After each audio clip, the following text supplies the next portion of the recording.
Karong adlaw gisugdan ang face-to-face classes din usa ka eskwelahan sa remote barangay sa lungsod sa Balamban ang napilian.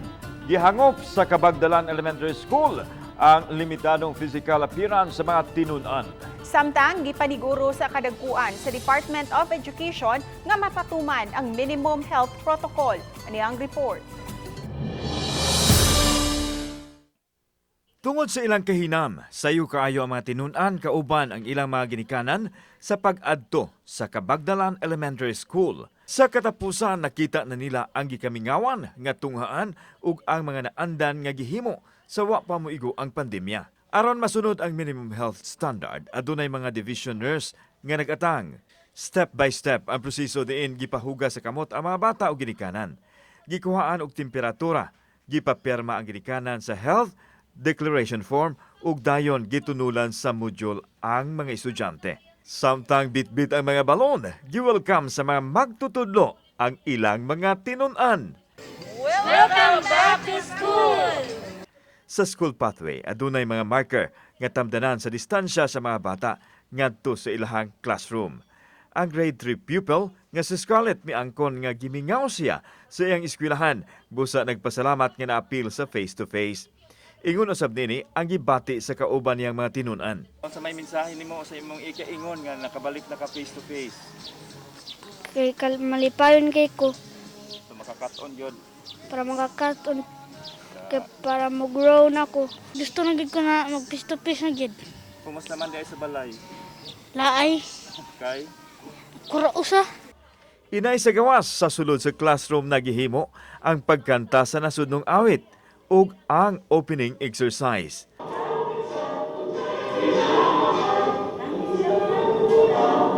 Ang mga classrooms adunay mga plastic barrier sa kada estudyante aron dili sila magkasikit ug nausay alkohol. Sa kinder, adunay 8 ka mga tinunan, samtang sa grade 1 adunay 14, grade 2 10 ug ang grade 3 17. Mas nindot gyud nga mabalik na gyud sa normal unta ang tanan aron ang tanan na gyud nga grades mag face to face na gyud unta. Aron masiguro nga mamonitor ang tinunan, adunay isolation room nga giandam alang ni adtong adunay pamation sa lawas. Mismo ang mga dagkong opisyal sa DepEd Balamban District ang nangunay sa pagtutok sa kahimtang sa mga bata. Sila pod na apoy mga master teachers nga nagtutok pod sa curriculum, nagtabang og andam sa kanang mga gamitunon. ang Kabagdalan Elementary School usa sa mga tunghaan dinhi sa lalawigan Sugbo nga napili nga mag face-to-face classes. Di matukid ang kalipay nga gibati sa matinunan, mga ginikanan ug sa mga magtutudlo at last nahibalik na sa medyo normal nga sitwasyon ang pagkabot sa edukasyon. Samtang daw na eddan og tunok ang mga ginikanan, Kay para sa kaayuhan sa among mga bata, makaton sila kay kung kami lang ang saligan dili mi kahibaw sa uban nga mga leksyon. Murami og kami maestra kay kami may mag-discuss sa mga bata na may discuss sa module. uban sa barangay gitinguhan sa DepEd nga unta mabakunahan ang tanang mga ginikanan diin did-an nga makasulod kadtong wala mabakunahi.